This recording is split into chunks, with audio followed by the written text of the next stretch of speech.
Chief Meteorologist Jackie Lair back with us. And Jackie, a beautiful Monday, but we've got some rain heading our way, and we actually need a little bit of rain. We do, and because we have that severe drought for much of the area. So yes, we'll take all the rain that we can get. We did have some showers over the weekend, really wasn't enough, and it looks like this shower activity and the severe threat activity that's back out towards the Midwest will continue to shift its way into our area, providing us with the much needed rainfall. So let's get right to it in terms of the timing. Out there for tomorrow morning, much of the area will just notice increasing cloud cover through the morning hours. Temperatures starting off into those 40s. We already have some of those rain showers back out towards the mountains region. As they push their way eastward, they will break apart. If anything, maybe a few lingering lighter showers right around the Beltway. So again, towards between noon and 2 p.m. And then again, dodging a couple of those raindrops for our far northernmost areas. So again, Tuesday, not too bad. It's Wednesday that we're tracking a bit more of the activity across much of the map. So we look towards Wednesday morning, we do have that line back out towards our westernmost areas,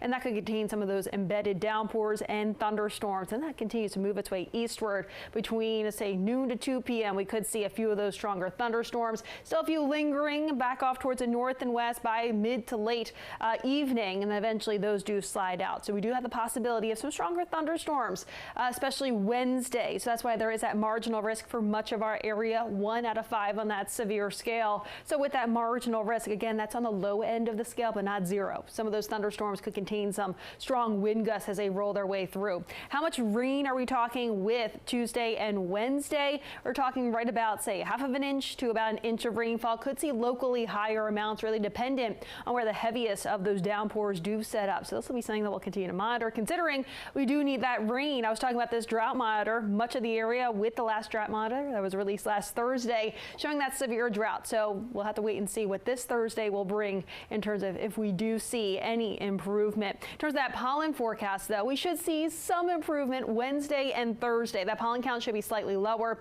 Friday, it does bounce back up a little bit just because we'll see drier conditions to round out the work week. It will be a bit breezy too, and that wind will help spread more of that pollen out there. As we look ahead over the next few days, this is a wider view that's set up as that rain will slide on through Wednesday. Behind it, at least behind that cold front, we do clear things out. Winds will be picking up. So like I was mentioning, that with that wind picking up, that pollen will spread a little bit easier out there. And then as we look ahead towards Thursday and Friday, should be drying things out. Then as we look ahead towards the weekend, there's that spot shower chance. It will be slightly cooler on Saturday, back in the upper 50s. And those 60s Sunday, and we see those lower 70s as we start off that next work week.